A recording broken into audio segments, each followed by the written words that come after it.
Shalom. Selamat pagi Bapak Ibu Saudara yang terkasih dalam Tuhan. Kita akan memulai ibadah kita pada pagi ini. Mungkin sebelum kita memulai, boleh enggak isi bangku yang di depan terlebih dahulu. Yang di sini kosongnya banyak sekali. Boleh isi 3, maju ke depan, silakan. Ayo Bu Lili, Pak Ardi, Pak Immanuel, ayo silakan. Mari kita akan siapkan diri kita. Biarlah kita minta sama Tuhan untuk memenuhi hati kita dengan hadirat-Mu Tuhan. Biar melalui lagu ini kita mau merasakan kasih Tuhan. Dan kita mau merasakan indahnya kekudusan Tuhan. Mari Bapak Ibu Saudara, pakai lagu ini untuk masuk ke dalam hadirat Tuhan pada pagi ini. Amin. Kita akan nyanyikan bersama-sama. Penuhi hatiku dengan hadir-Mu Tuhan. Karena kami rindu memandang wajah-Mu oh Tuhan di dalam kekudusan-Mu. Penuhi hatiku dengan hadir-Mu.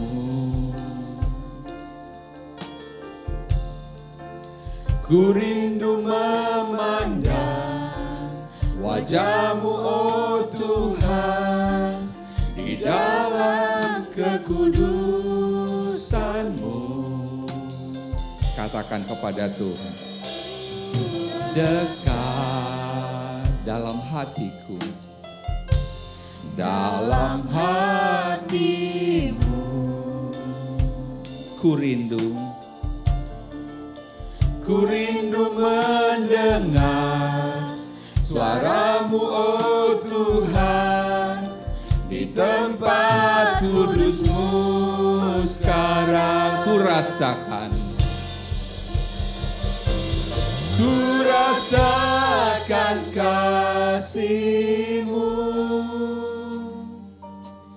dan indahnya kekudusan-Mu. Penuhi dengan kasih-Mu, diam di hadirat-Mu. Ku mengangkat tanganku dan ku bersyukur menyembah-Mu. Penuhi dengan kasih-Mu, diam di hadirat-Mu. Bapak Ibu Saudara, kita bangkit berdiri, kita nyanyikan lagu ini bersama. Penuhi hatiku, benar Tuhan, dengan hadir-Mu. Ku rindu Tuhan,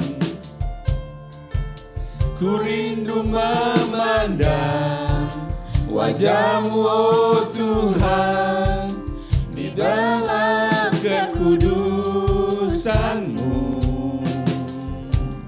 Bawaku dekat dalam hati-Mu. Ku rindu Tuhan, ku rindu mendengar suara-Mu oh Tuhan di tempat kudus-Mu sekarang.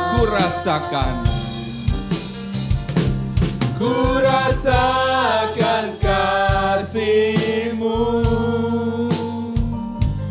dan indahnya kekudusan-Mu. Penuhi dengan kasih-Mu, diam di hadirat-Mu. Ku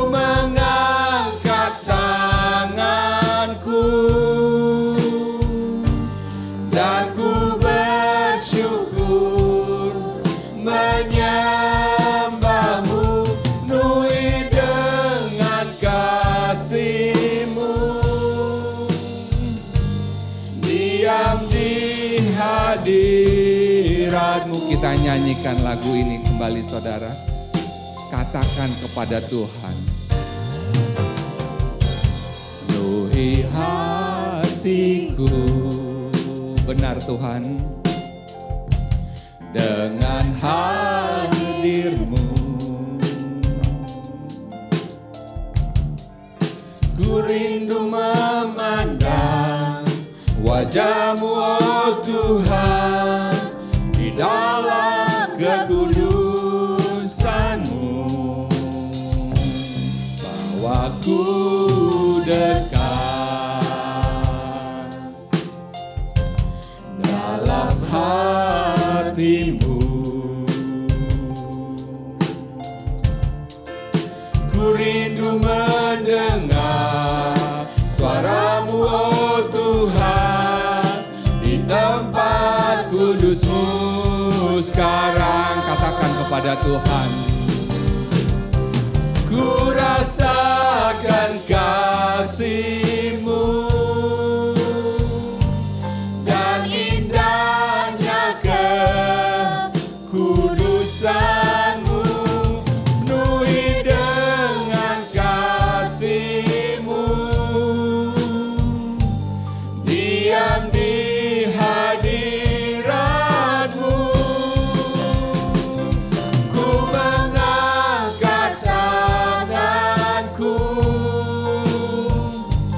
dan ku bersyukur menyembah-Mu. Penuhi dengan kasih-Mu,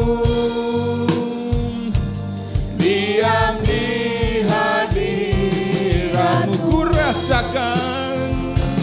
Ku rasakan kasih-Mu dan indahnya kekudusan-Mu. Penuhi dengan kasih-Mu, diam di hadirat-Mu. Ku mengangkat tanganku, katakan kepada Tuhan, dan ku bersyukur menyembah-Mu. Penuhi dengan kasih-Mu,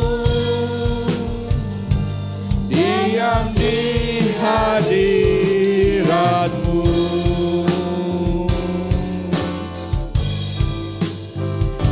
Tuhan, biarlah ini menjadi lagu kami untuk Tuhan.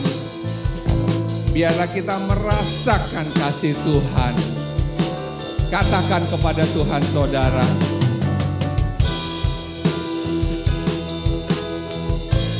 ku rasakan kasih-Mu Tuhan.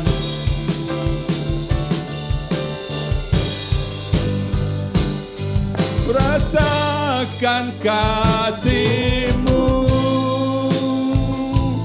dan indahnya kekudusan-Mu. Penuhi dengan kasih-Mu, diam di hadirat-Mu. Ku mengangkat tanganku dan ku bersyukur menyembah-Mu. Penuhi dengan kasih-Mu, diam di hadirat-Mu. Ku mengangkat tanganku, ku mengangkat tanganku dan ku bersyukur menyembah-Mu. Penuhi dengan kasih-Mu, diam di hadirat-Mu.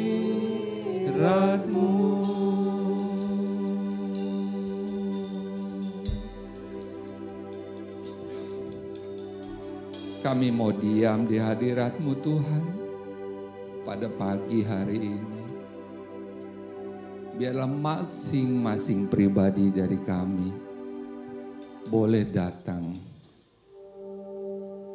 memuji Tuhan, menyembah Tuhan. Kami siapkan diri kami untuk masuk ke dalam ibadah-Mu pada pagi hari ini. Tuhan, lawat masing-masing pribadi dari kami. Biarlah ini adalah waktu kami untuk bertemu dengan Tuhan, memuji Engkau, menyatakan bahwa Yesus, Engkau adalah Allah yang sanggup membantu kami di setiap kehidupan kami. Karena Tuhan sudah menyelamatkan kami. Terima kasih Tuhan Yesus. Mari Roh Kudus pimpin ibadah kami dari awal, pertengahan hingga akhir. Biarlah firman Tuhan yang ditabur boleh menjadi rema dalam kehidupan jemaat-Mu di TLCC pada pagi hari ini. Terima kasih Tuhan Yesus, terpujilah nama-Mu. Haleluya, amin. Saudara siap terus memuji Tuhan? Amin ya. Kita mau katakan lagu apa yang tak pernah dilihat mata, apa yang tak pernah didengar telinga, tak pernah timbul dalam hati, tapi Tuhan berikan kepada kita semua.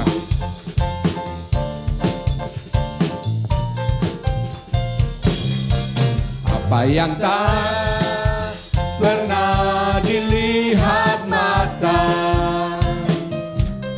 yang tak pernah didengar telinga, yang tak pernah timbul di dalam hati, semua disediakannya bagi yang mengasihi Dia. Allah sanggup, Allah sanggup melakukan segala perkara, dulu, sekarang, dan selamanya. Kuasanya tidak berubah. Allah sanggup melakukan segala perkara, dulu, sekarang, dan selamanya. Kuasanya tak berubah. Sekali lagi kita katakan ya, apa yang tak pernah dilihat mata timbul dalam hati. Apa yang tak pernah dilihat mata, amin. Yang tak pernah didengar telinga, yang tak pernah timbul di dalam hati, semua disediakannya bagi yang mengasihi Dia. Allah sanggup melakukan segala perkara, dulu, sekarang, dan selamanya. Kuasanya tidak berubah. Allah sanggup melakukan segala perkara, dulu, sekarang, dan selamanya. Kuasanya tak berubah. Katakan, Allah sanggup. Allah sanggup melakukan segala perkara, dulu, sekarang, dan selamanya. Kuasanya tidak berubah. Allah sanggup melakukan segala perkara, dulu, sekarang, dan selamanya. Kuasanya tak berubah. Sekali lagi katakan, melakukan segala perkara, dulu, sekarang, dan selamanya. Kuasanya tidak berubah.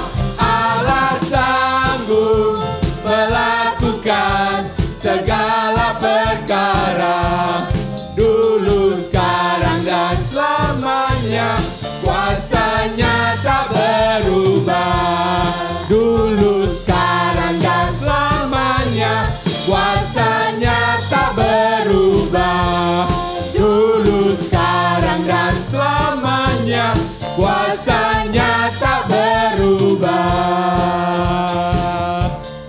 percaya saudara, kuasa Tuhan tidak berubah. Dulu, sekarang, sampai selama-lamanya. Amin ya. Kita mau katakan, I sing praises to your Lord. Biarlah lagu ini kita mau terus memuji Tuhan. Katakan saudara, I sing praises to your name, oh Lord, praises to your name, oh Lord, for your name is great and greatly to be praised. Yes, Lord, I sing praises to you, Lord. I sing praises to your name. Katakan kepada Tuhan, oh Lord, praises to your name, oh Lord, for your name is great and greatly to be praised. I sing praises, I sing praises to your name, oh Lord, praises to your name, oh Lord, for your name is great and greatly to be praised. I sing praises, I sing praises to your name, oh Lord, praises to your name, oh Lord, for your name is great and greatly to be praised.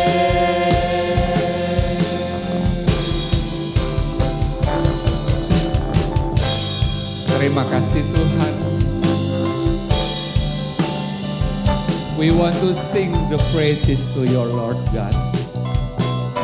Katakan saudara kepada Tuhan,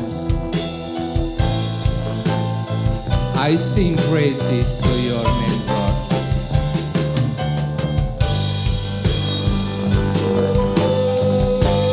I sing praises to your name, oh Lord, praises to your name. Katakan kepada Tuhan, oh Lord, for your name is great and greatly to be praised. I sing praises to your name, oh Lord, praises to your name, oh Lord, for your name is great and greatly to be praised. I sing praises to your name, oh Lord, praises to your name, oh Lord, for your name is great and greatly to be praised. I sing praises to your name, oh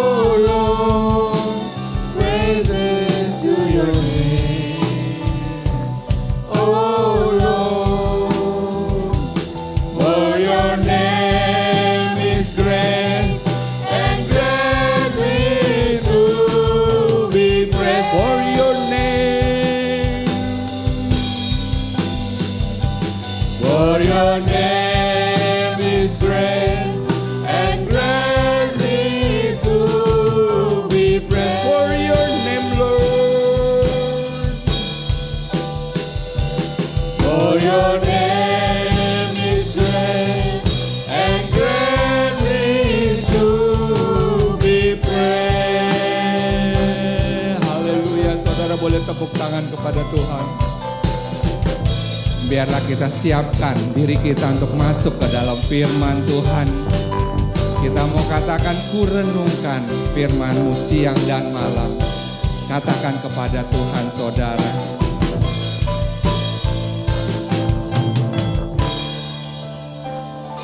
Ku renungkan firman-Mu siang dan malam. Ku pegang perintah-Mu dan ku lakukan.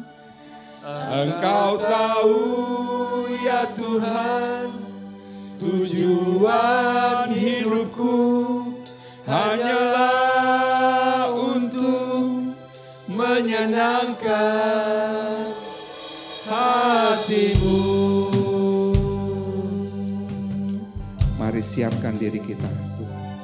Aku mengasihi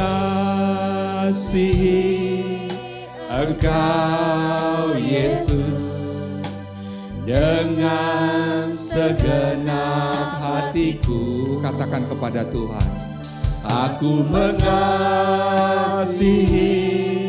Engkau Yesus dengan segenap jiwaku. Ku renungkan firman-Mu siang dan malam. Ku pegang perintah-Mu dan ku lakukan. Engkau tahu ya Tuhan, tujuan hidupku hanyalah untuk menyenangkan hati-Mu. Renungkan firman-Mu. Ku renungkan firman-Mu siang dan malam. Ku pegang perintah-Mu dan ku lakukan. Engkau tahu ya Tuhan, tujuan hidupku hanyalah untuk menyenangkan hati-Mu.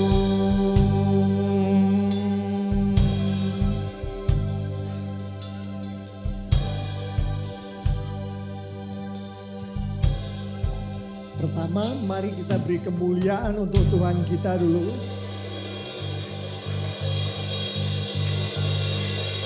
Lagi kemuliaan untuk Tuhan, untuk tim worship kita. Thank you. Thank you. Jemaat silahkan duduk.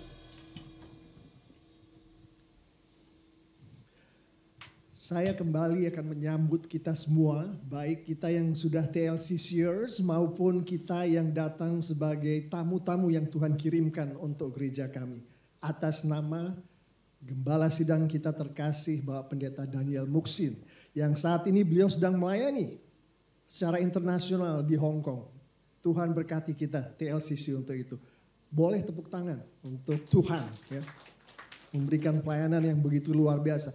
Bicara mengenai pelayanan, kita tahu kita ada 4 gereja perintisan yang sekarang Tuhan berkatkan dan percayakan kepada TLCC. Pertama adalah TLCC di Koba. Beri kemuliaan untuk Tuhan untuk TLCC di Koba. Kemudian ada TLCC di Lubuk Linggau. Kita beri kemuliaan untuk Tuhan juga. TLCC di Lubuk Linggau. Dan sekarang ada TLCC di Tobelo. Kita beri kemuliaan juga untuk Tuhan. Satu lagi yang baru, TLCC di Perumpung Gunung Sindur. Beri kemuliaan untuk Tuhan, untuk perintisan-perintisan itu. Ada satu lagi yang sedang kita doakan, yaitu di Sido Muncul atau Sidomulyo? Sidomulyo, yang mana itu di Sumatera ya, Pak Pendeta ya? Ya, betul ya Pak Aswin ya? Oke. Itu sedang kita doakan. Ada 3 gereja yang bekerja sama untuk perintisan ini. Yaitu gereja kita, TLCC, Gereja Jatinegara, dan Gereja Rosipina. Betul ya Pak Pendeta ya? Ya. Dan dari 3 gereja yang kerjasama ini ada pertukaran mimbar. Hari ini kita akan diberkati dengan pendeta dari GBI Jatinegara, gembala sidang mereka sendiri yang hadir untuk memberkati kita hari ini, Dr. Sofyan, di jemaatnya dikenal sebagai Pendeta Oki, yang akan memberkati kita dengan firman Tuhan. Untuk itu kita akan sambut dengan kita bangkit berdiri. Beliau mempunyai 3 orang anak, perempuan, laki-laki, perempuan. Betul ya Pak Pendeta ya? Dan beliau siap untuk melayani Tuhan melalui firman Tuhan. Mari kita bangkit berdiri, kita akan doakan Bapak Pendeta Oki bersama. Silakan Bapak Pendeta, maju ke depan.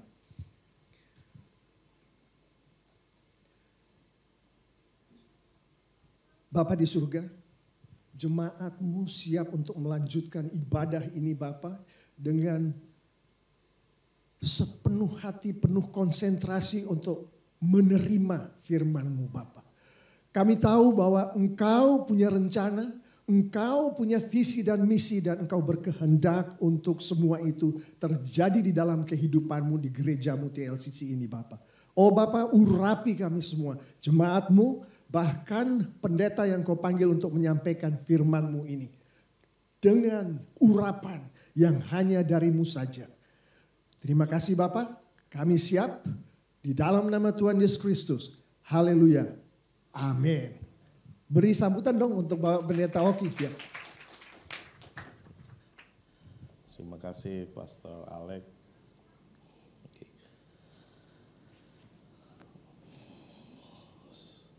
Shalom. Sesungguh kesempatan yang luar biasa saya boleh berada di sini.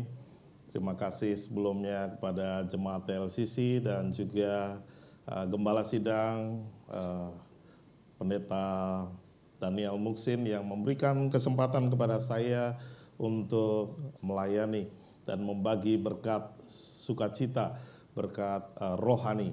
Bapak Ibu Saudara terkasih dalam Tuhan, sudah diperkenalkan namanya Pendeta Oki, dan saya senang karena banyak saudara-saudara yang saya kenal di sini.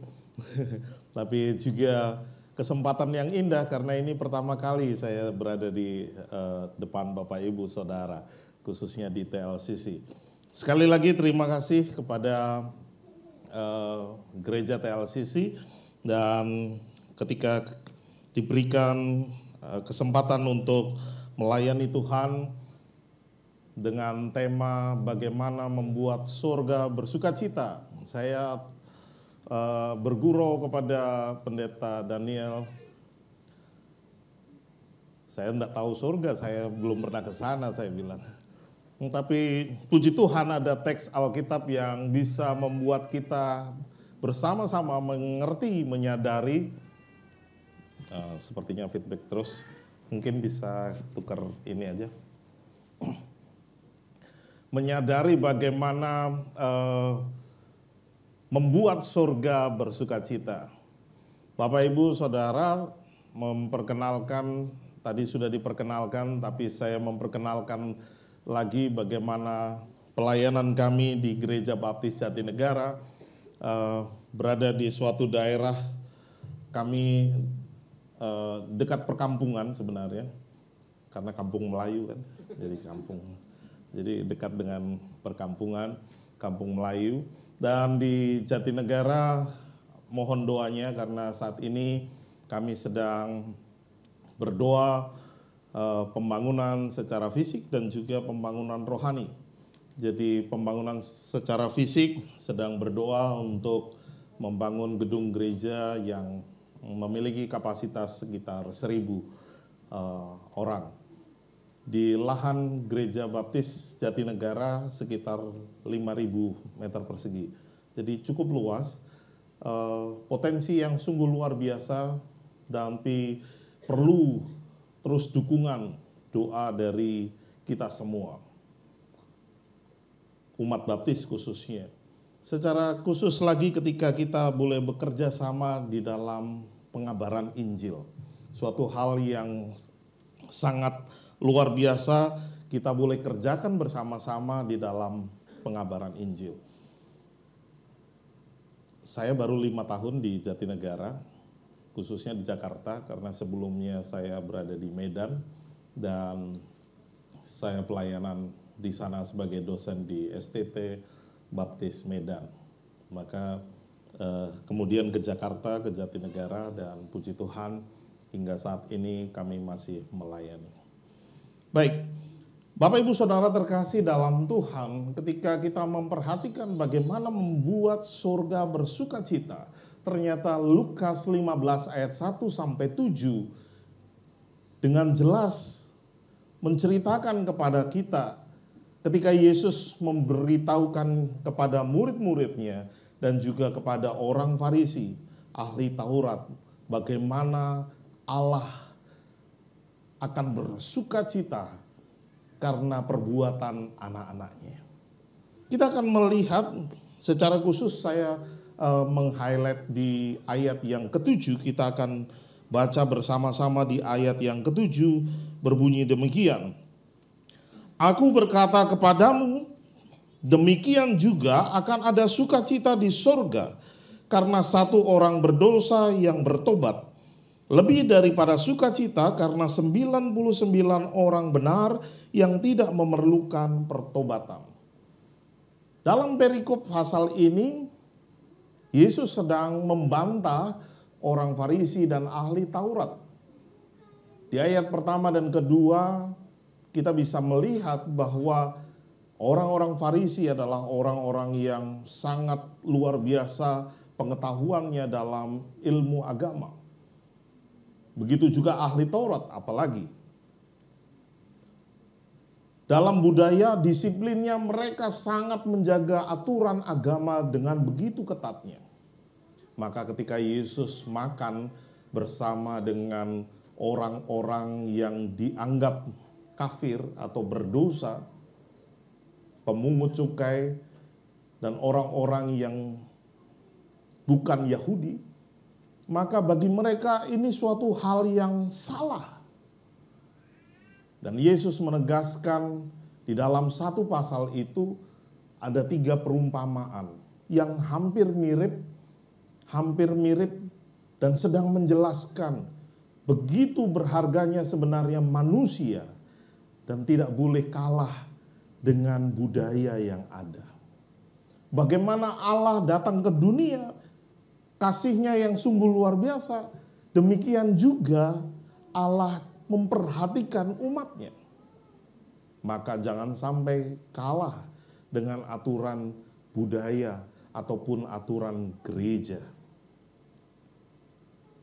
Salah satu contoh ketika hari Sabat, kemudian Yesus menyembuhkan orang sakit, mereka akan berteriak, "Oh, itu sudah sesat, itu sudah salah." Dan tanpa sadar, gereja zaman modern pun terkadang mengikutinya. Dengan ADRT gereja, terkadang gereja tidak bisa berkutik, tidak bisa bergerak untuk mengabarkan Injil lebih luas. Terkungkung dengan, kalau saya sebutkan undang-undangnya Farisi. Bapak Ibu Saudara terkasih, ketika kita melihat latar belakang dari teks ini, kita akan melihat ada 2 kelompok. Yang satu kelompok orang-orang terzolimi, orang-orang yang tidak layak menurut budaya pada saat itu, pemungut cukai, orang-orang berdosa, orang-orang yang tidak terperhitungkan. Kemudian ada orang Farisi dan ahli Taurat. Dan 3 perumpamaan ini sangat jelas, sekali lagi menggambarkan begitu luar biasanya Allah mempedulikan manusia daripada aturan-aturan main yang manusia sendiri buat. Kita akan melihat bagaimana kebenaran firman Tuhan di ayat ini. Ketika kita melihat bagaimana sebenarnya kita bisa membuat surga bersukacita. Ceritanya, Yesus bertanya kepada mereka dengan perumpamaan ini. Kalau ada 100 domba, kemudian ada 1 hilang, Setelah dihitung 95, 96, 97, 98, 99, wah kurang satu. Kemana ini satu ini? Secara logika pasti dicari. Tapi kalau kita mencari karena apa? Bukan karena takut hilang. Asetnya hilang, maka dicari supaya tetap 100. Jadi nilai jual itu yang mempengaruhi cara berpikir kita. Tetapi Yesus menggambarkan ini bukan karena domba itu berharga, taruhlah seperti kambing gitu ya, 4 juta, 3-4 juta. Wah hilang 4 juta, sayang. Bukan seperti itu. Tetapi Yesus justru memperhatikan bagaimana dia akan tersesat, hilang, kemana arah tujuannya. Akan seperti apa nasib berikutnya? Dipanggangkah? Atau hilang begitu saja? Sangat luar biasa perumpamaan ini. Menggambarkan Allah akan bersukacita, surga akan bersukacita. Karena apa? Pertama, karena ada orang yang akan kembali. Digambarkan domba kembali. Pertama, kembali karena apa? Karena pertobatan. Pertobatan itu sangat penting. Bagi manusia, pertobatan seolah-olah, khususnya orang Kristen ya, seolah-olah hanya ketika mendapatkan keselamatan. Saya bertobat, saya percaya Yesus, kemudian dibaptis, dan kemudian bergereja. Dan setelah itu, apakah ada pertobatan berikutnya? Tidak ada. Dan biasanya merasa aman, merasa sudah baik, merasa sudah jauh lebih kudus. Padahal ketika Allah datang ke dunia, beberapa minggu lagi kita merayakan Paskah, harusnya kita mengingat bahwa Allah datang ke dunia ini secara personal, ingin memiliki hubungan bersama Bapak Ibu Saudara. Ketika Bapak Ibu Saudara sedang melakukan dosa, sedang jauh dari Tuhan, sedang mencari kesenangan pribadi, sebenarnya Bapak Ibu Saudara hampir sama seperti domba yang hilang. Tuhan mau terus meranggeh, Tuhan terus mau mencari, mengembalikan ke tempatnya. Ada orang yang bertanya, kenapa Tuhan mementingkan yang satu? Kok tidak yang 99? Nanti kita akan lihat bahwa yang 99 itu menurut firman Tuhan tidak perlu bertobat karena tidak ada salahnya. Karena mereka sudah benar. Mereka di posisi yang benar. Ada di kandangnya. Tetapi yang Tuhan cari adalah jiwa-jiwa orang-orang yang sedang sesat, yang sedang berdosa. Itu yang Tuhan tolong. Tapi sayangnya, orang Farisi biasanya hanya menjatuhkan Tuhan karena tidak sesuai dengan aturan yang berlaku pada saat itu. Di sana saya tuliskan begini. Yesus tidak pernah mengatakan ada sukacita karena 5.000 orang berkumpul untuk belajar Alkitab. Yesus senang, tetapi jauh lebih senang ketika ada orang yang kembali kepada Dia. Ketika melenceng hidupnya, arahnya ke sana, padahal Yesus ke sana, orang ini berbalik kepada Tuhan, disitulah Allah senang. Maka pertobatan itu sangat penting. Allah tidak menghendaki saudara hilang, dan apapun dosa yang saat ini sedang Bapak, Ibu, Saudara, dan saya lakukan, Dia mau kita percaya, Tuhan ampuni aku. Aku telah salah melangkah. Pertobatan itu yang Tuhan inginkan dalam setiap kehidupan kita. Ketika banyak orang berkumpul, 5.000 orang, Tuhan senang karena banyak orang yang mendengarkan. Tetapi banyak orang yang mendengar, apakah pasti 5.000 itu melakukan firman Tuhan? Karena banyak orang Kristen juga tiap minggu ke gereja. Tapi pertanyaannya, apakah melakukan firman Tuhan? Kalau tidak bertobat, berbalik. Karena setiap kita ketika mendengarkan firman Tuhan bukan hanya untuk didongengin. Bukan hanya sekedar mendengar cerita dari pendeta, gembala, guru sekolah minggu, bukan. Tetapi kita sedang menerima firman yang harusnya menjadi guidance bagi kehidupan kita. Sehingga arah hidup kita semakin hari semakin lebih baik lagi. Dan ingat, Tuhan mengasihi kita sebagai individu. Itu sebabnya keselamatan tidak bisa numpang. Walaupun bapak saya pendeta, saya tidak bisa numpang keselamatan. Dan Tuhan juga mau raih kita individu, satu demi satu. Dengan berbagai pengalaman demi pengalaman yang ada dalam kehidupan Bapak Ibu, Saudara. Maka pertobatan sangat penting. Saya juga sedang mengajarkan jemaat di Jatinegara. Jangan kita orang yang di gereja ini merasa jauh lebih hebat, lebih kudus. Sampai kita lupa,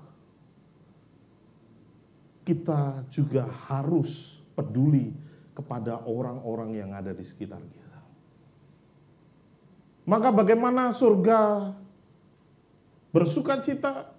Yang kedua, ketika ada orang-orang peduli. Ketika anak-anak Tuhan peduli. Peduli pada siapa? Kepada orang yang ada di sekitar. Di ayat 6 di sana dikatakan, kata kawan-kawan di sini dalam bahasa Yunani dikatakan sukkaleo, yang secara harafiah menunjukkan kegembiraan di dalam suatu komunitas itu. Sederhananya begini. Ketika jemaat LCC dalam suatu komunitas kemudian melihat ada orang yang berdosa, melihat ada orang yang salah, melihat ada orang yang kurang tepat jalan hidupnya. Apa yang saudara lakukan? Seringnya anak-anak Tuhan justru menjadi hakim saja. Tidak pernah memberikan solusi, tidak pernah mengajak mereka, apalagi mendoakan.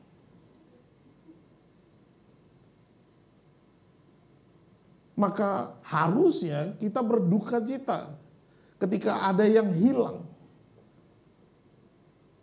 Ini agak berat.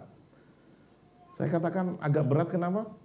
Karena budaya Indonesia itu terkadang mentalnya masih mental penjajah. Company. Divide et impera. Kenapa? Susah lihat orang senang, senang lihat orang susah. Maka bagaimana kita mau menolong orang ketika orang jatuh? Syukurin lu. Apalagi ketika jatuh, itu kita sudah memberikan warning. Hati-hati, nanti kamu jatuh, terus jatuh beneran.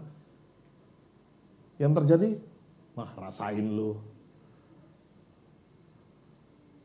Bahkan orang Medan lebih ngeri lagi. Kok nggak mampus kalian? Ini bahasa yang kasar sekali ya. Mohon maaf. Tapi artinya begitu senangnya ngelihat orang jatuh, sampai kita tidak peduli lagi akan jiwa-jiwa yang harusnya katanya kita anak Tuhan, tapi kita tidak mau diatur oleh Tuhan. Tapi kita tidak mau ikut teladannya Tuhan. Maka ketika perumpamaan ini ada, Tuhan Yesus berikan kepada kita, harusnya kita tersadar. Sudahkah kita memperhatikan orang-orang yang ada di sekitar kita? Pasangan hidup kita, keluarga kita, tetangga kita, teman kerja kita? Atau gaya orang Jakarta, bodoh amat, lulu gue. Toh yang masuk surga gue sendirian kok. Dan orang Kristen terkadang begitu bangga. Hanya bangga, aku sudah diselamatkan. Aku sudah merdeka. Tapi kemudian biasa saja melihat orang yang jatuh. Bahkan tidak ada sedih-sedihnya, malah ketawa. Bapak Ibu Saudara terkasih dalam Tuhan, kebenaran firman Tuhan ini sebenarnya menegur kita semua. Satu domba itu diperhatikan oleh Tuhan. Bukan berarti Tuhan tidak memperhatikan 99. Tapi satu saja itu menjadi kesukaan Tuhan, kesenangan Tuhan. Dan alangkah indahnya, lebih indah lagi kalau 100 jemaat di sini memperhatikan satu orang lain, satu orang lain. 200 orang diperhatikan. Akhirnya menjadi berlipat ganda 200. Terkadang saya berkata demikian ke jemaat. Terkadang kita bermimpi berPI, pengabaran Injil. Tetapi orang yang terdekat kita tidak pernah didoakan. Tidak pernah menjadi target doa.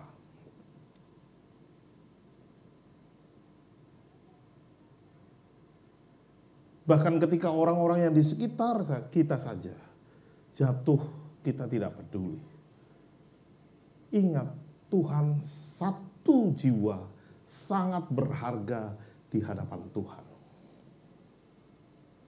Maka ketika kita kembali kepada firman-Nya, kembali kepada kehendak Tuhan, disitulah surga bersuka cita.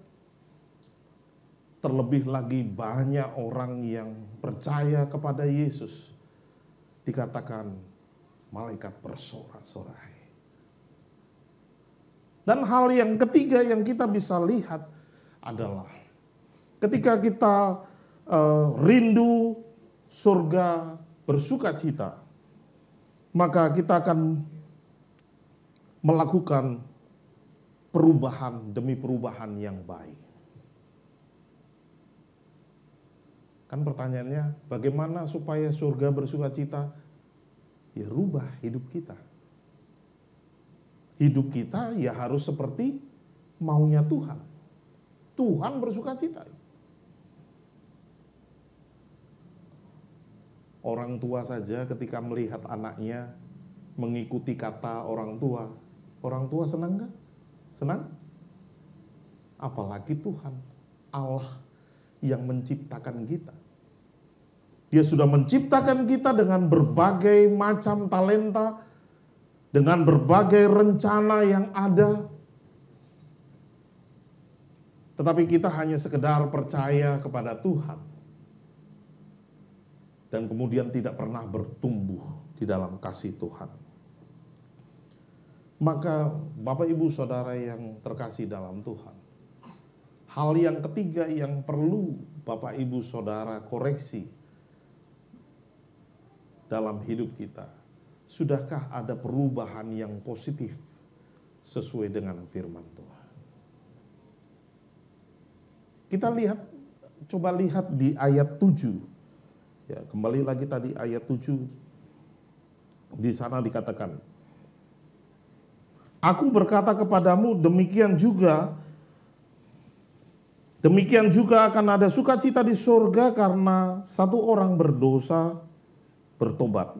Lebih daripada sukacita karena 99 orang benar yang tidak memerlukan pertobatan.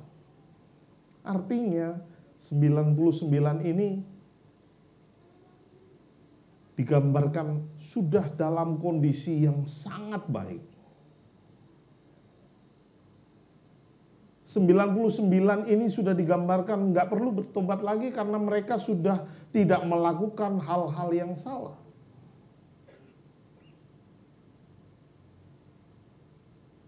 Oleh karena itu kita sebagai anak-anak Tuhan, di dalam setiap kehidupan kita, sudahkah kita mengalami pertobatan? Sudahkah kita juga peduli kepada orang-orang yang di sekitar? Dan yang ketiga, sudahkah kita melihat diri kita bertumbuh di dalam kebenaran Tuhan? Jangan-jangan 40 tahun mengikut Tuhan, tapi 40 tahun tidak pernah memunculkan buah. Tuhan mengharapkan kepada kita semua. Makanya selalu digambarkan dalam gambaran pohon yang berbuah. Kemudian setelah berbuah apa? Buahnya bisa dinikmati orang.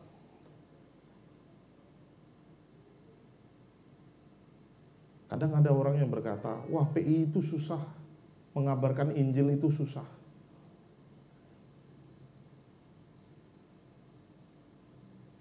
Susah kalau hidup kita tidak benar di hadapan Tuhan. Itu hanya sama seperti calo. Tapi kalau hidup kita dilihat oleh orang memang benar sesuai firman Tuhan, tidak susah menginjili. Bahkan menegur pun kita juga akan dianggap benar. Karena jalan kita memang sudah benar. Puji Tuhan, tahun lalu di gereja Jatinegara kami ada pelatihan PI sebulan sekali. Diikuti oleh sekitar 30 orang dan rutin puji Tuhannya hadir. Separuhnya anak muda. Beberapa metode sudah dijelaskan. Terus kemudian di akhir sebelum mission trip ke Lampung, kita bertanya, jadi apa yang sudah didapat setahun ini? Bagaimana menurut Anda penginjilan yang efektif? Rata-rata menjawab, penginjilan efektif melalui hidup kita.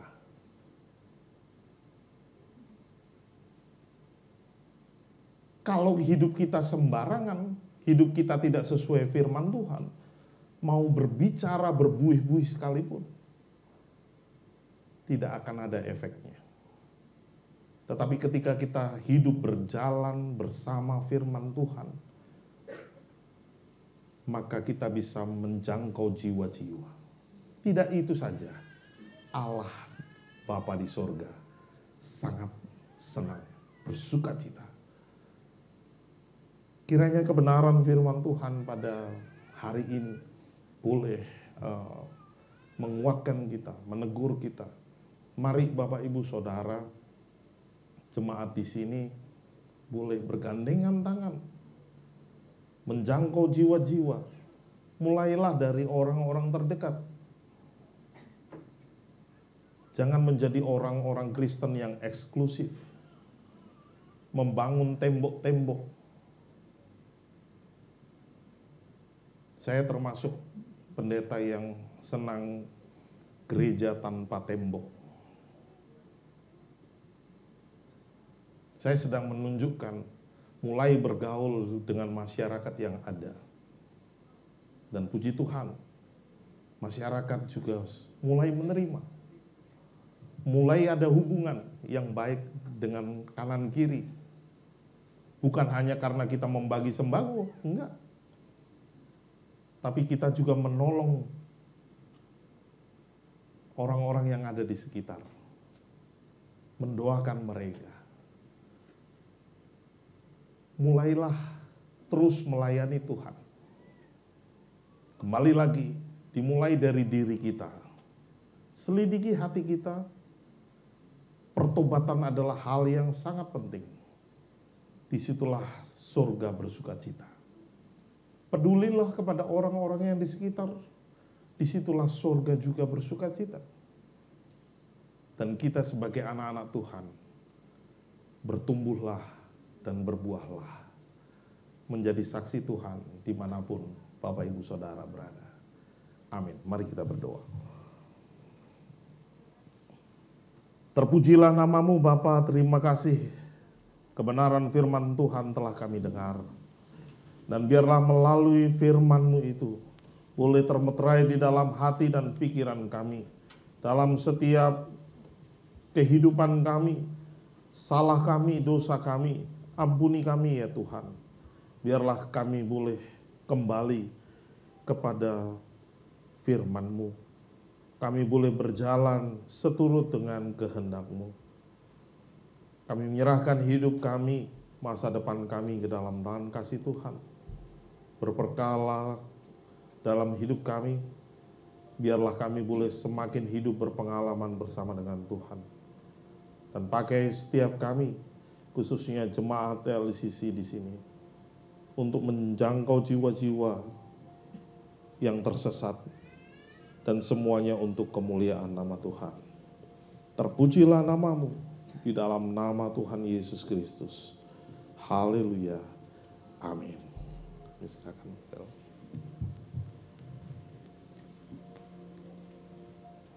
Terima kasih Pendeta Oki untuk firman Tuhan yang dibagikan buat kita pada pagi ini. Biarlah sesuai dengan firman Tuhan pagi ini, kita mau nyanyikan lagu respon. Jadikanku alat Tuhan. Mari Bapak Ibu Saudara kita bangkit berdiri, kita nyanyikan lagu ini bersama-sama. Kami berkumpul Tuhan di hadapan tatamu. Sujud menyembah dalam indahnya hadirat-Mu. Kami rindu Tuhan. Kami rindu curahan kuasa Roh Kudus. Genapi firman-Mu, jadikanku alat-Mu.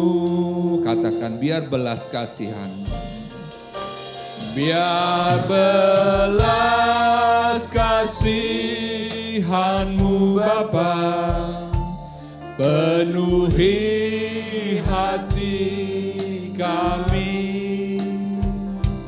Curahkan kuasa Roh Kudus, api kemuliaan-Mu membakar hati yang rindu untuk melayani-Mu. Katakan kepada Tuhan, sampai seluruh negeri ini, sampai seluruh bumi ini dipenuhi api kemuliaan-Mu. Biar belas kasihan-Mu,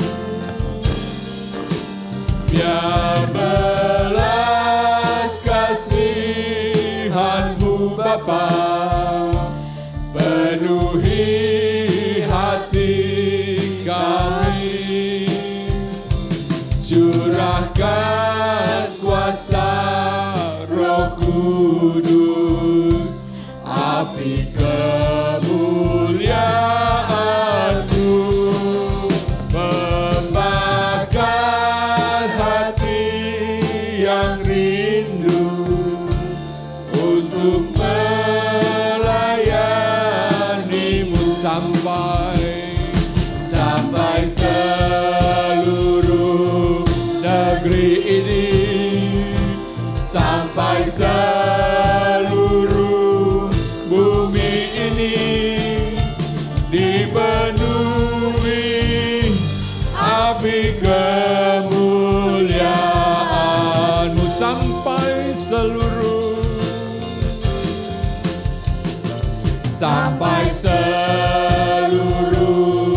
negeri ini, sampai seluruh bumi ini dipenuhi api kemuliaan-Mu. Sekali lagi katakan sampai